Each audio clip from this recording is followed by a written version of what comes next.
কেমন আছেন? আশা করি সকলে অনেক ভালো আছেন।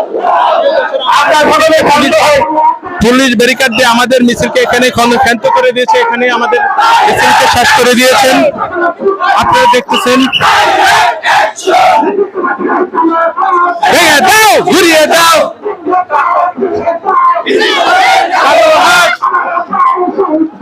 আমার ভাই, আমার ভাই শহীদ কেন? প্রশাসন জবাব দে। আমার ভাই শহীদ কেন?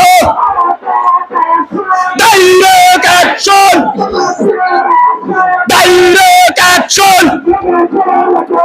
রক্তে আগুন লেগেছে, রক্তে আগুন লেগেছে, রক্তে আগুন লেগেছে। Direct action, direct action. আজকে মধুখালীতে আমাদের কোরআনে হাফেজ 2 জন ভাইকে শহীদ করার প্রতিবাদে আমরা আজকে রাজপথে এসেছি।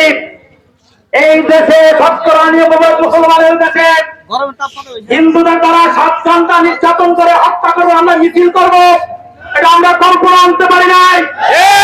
কিন্তু আমরা বলতে চাই বারবার মিছিল করবো না। আমার কোন মুসলমান রসুলকে নিয়ে ভবিষ্যতে কোন কুলাঙ্গার করতে করে আইন আমরা নিজ হাতে তুলে দেব। কোন কুলাঙ্গার বাংলাদেশে তাই হবে না।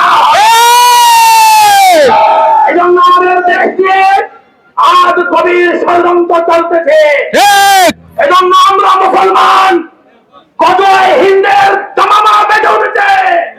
বিশ্বের চরণায় নেতৃত্বে বাংলাদেশ ইসলাম দেশ মানবতাকে রক্ষা করার জন্য ঐক্যবদ্ধভাবে ভবিষ্যতে আমরা সকলে প্রস্তুত থাকতে হবে।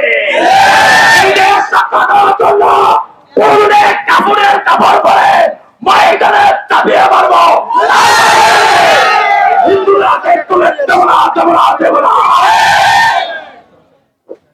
সাংবাদিকদেরকে জায়গা করে ভাই বন্ধু